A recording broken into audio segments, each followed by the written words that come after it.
예, 또다시 여기 있는 많은 분들 뵙게 돼서 정말 반갑습니다. 오늘 제가 말씀드리고 이렇게 이야기를 나눌 주제가 포스트 코로나 시대에 특히 지역에 있는 ICT 기업들이 어떻게 할 것인가, 그 문제 아니겠습니까? 결론부터 말씀드리면 저는 포스트 코로나 시대에 지역에 있는 ICT 기업에게 더 큰 기회가 올 것이다. 제대로 잘 대비만 한다면 큰 기회가 될 것이다. 그 말씀부터 드리고 싶습니다. 실리콘밸리 한 번씩은 다 가보셨을 테지만 거기는 그 집값 그리고 월세들이 굉장히 높습니다. 뉴욕보다도 더 높습니다. 특히 샌프란시스코 같은 도시가 팔로알토 같은 또는 산호세 같은 곳보다 훨씬 더 높습니다. 그런데 놀랍게도 지금 거기 월세가 굉장히 많이 떨어지고 있습니다.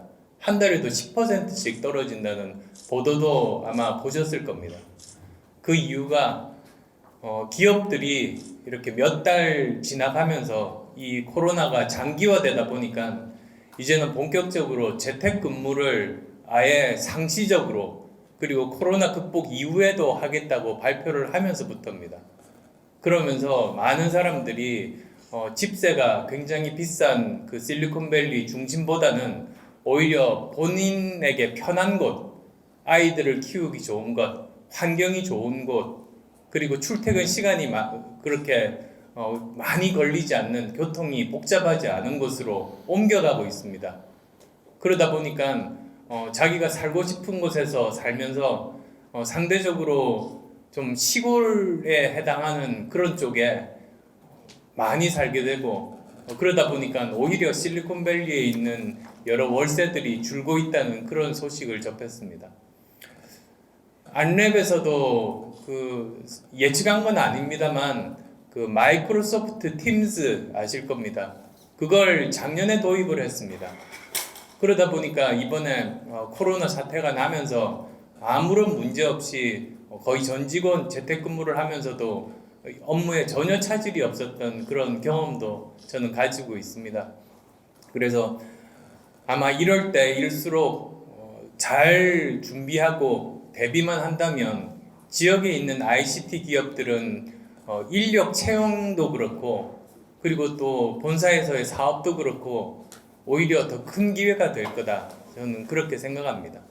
그리고 또 무엇보다도 지난 대선 때 제가 4차 산업혁명 이야기를 했습니다만 사람들이 멀리 있는 미래라고 생각하고 잘 와닿지 않았던 부분들이 많았던 것 같습니다. 그런데 이번에 이 코로나 사태를 겪으면서 그리고 또 코로나가 극복이 되면 4차 산업혁명이 굉장히 빠른 속도로 급속하게 우리에게 다가올 거고 언택트라는 그 키워드를 중심으로 모든 사업들이 다 재배치가 될 겁니다. 그래서 그걸 우리의 기회로 삼느냐 못 삼느냐는 다 이제 여기 계신 조직을 이끌고 있는 리더분들의 역할이 아닌가 싶습니다. 저는 종합해서 말씀드리면 포스트 코로나 시대 대비하는데 정말로 정부가 지금 해야 될 일이 산더미 같다는 말씀 드리고 싶습니다. 여러 가지가 있습니다. 우선 첫 번째로는 코로나는 빨리 안 끝날 겁니다. 제 예상에 내년 말 정도? 그러니까 백신은 내년 초에서 여름 그 정도에 개발이 될 것 같습니다. 그런데 5천만 개를 생산을 해야 되니까 생산하는데 시간이 걸리고 이게 편의점에서 사서 자기가 맞을 수 있는 게 아니다 보니 전부 의사 수가 제한이 되어 있습니다. 그러면 실제로 내가 백신이 개발된 다음에 맞는 데까지 한 6개월 정도 걸릴 겁니다. 그렇게 보면 이제 코로나가 거의 종식되기 시작하는 그 시점이 내년 말? 그럼 우리 지금 4분의 1도 안 지났습니다. 그러니까 가야 될 길이 굉장히 멉니다. 그리고 그 중간에 2차 확산이 있을 수 있습니다. 이런 것들을 다 대비를 해야 되는데 관리 역량이 지금 정부가 굉장히 부족합니다. 그래서 거기에 대해서는 1시간 정도 말씀드릴 수 있거든요. 제가 지난번에 또 간담회 때도 대구 시민들을 대상으로라도 먼저 항체 검사 하라고 제가 그랬거든요. 며칠 전에 결과가 나왔습니다만 그게 충분하지가 않습니다. 제가 보니까 아직 그게 확실한 데이터는 아닌데 대강 제 예상대로 거의 한 10% 전후 정도 이미 항체가 형성돼 있는, 그러니까 10%라고 하면 대구 250만 명 중에 25만 명이 실제 확진자보다 거의 한 25배, 뭐 20배 이상 이미 한번 지나간 걸 수가 있다는 거죠. 그런 데이터가 있어야 그 과학적인 데이터를 근거한 의사결정이 가능합니다. 그렇게 정치도 그런 식으로 의사결정을 해야 되는 건데 그런 게 참 아쉽습니다. 그래서 어쨌든 정부에서 해야 될 일이 어떻게든 다른 나라보다 백신이 개발되자마자 가장 빠른 시간 내에 백신 만들 준비를 미리 하고, 생산 설비 같은 거 미리 그 누구부터 맞춰야 될지 순서를 다 미리 다 준비를 만반의 준비를 하는 거, 왜 그걸 지금 안 하고 있는지 저는 알 수가 없지만 그런 걸 해야 됩니다, 정부에서. 그 다음 또 두 번째로는 경제 구조를 바꿔야 됩니다.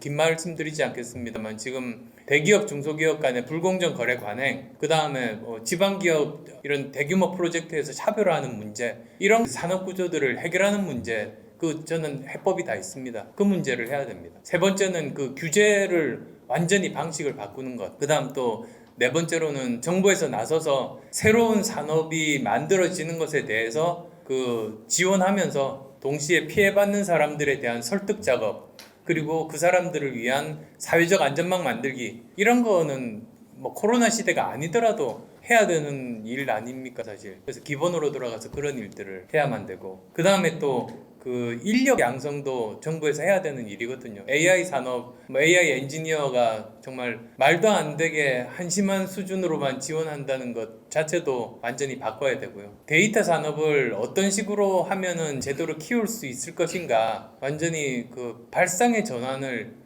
기본 개념들을 다 버리고 지금 세계가 어떻게 바뀌고 있는지를 사실 알아야 제대로 결정을 할 수가 있으니까, 뭐 그런 부분들. 그 다음에 또 컨텐츠 유통 구조도 사실은 있는 건데, 컨텐츠 만드는 주체들보다 유통회사가 돈을 더 많이 버는 구조는 이거 잘못된 거 아닙니까? 애플에서 아이튠스 앱스토어가 잘 된 이유가, 애플만 앱을 만들었으면 활성화되지 않았을 텐데 70% 이익을 앱을 만드는 개발 회사에 주고 30%만 가졌거든요. 그러니까 서드 파티들이 다 와서 애플 앱이 활성화된 거 아닙니까? 우리나라는 반대 같습니다. 지금 컨텐츠로 가면 소프트웨어, 컨텐츠, 영화, 음악 다 보면 유통이 더 돈을 많이 버는 구조니까 이게 지속 가능한 구조가 아니거든요. 이런 것에 대한 문제 의식도 별로 없는 것 같아요, 정부가. 이런 것들 바꾸는 거 해야 될 일이 정말로 산더미 같아서 이런 부분들 최선을 다해서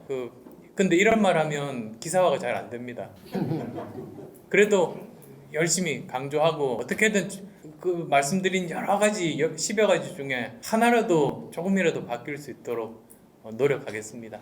예, 고맙습니다.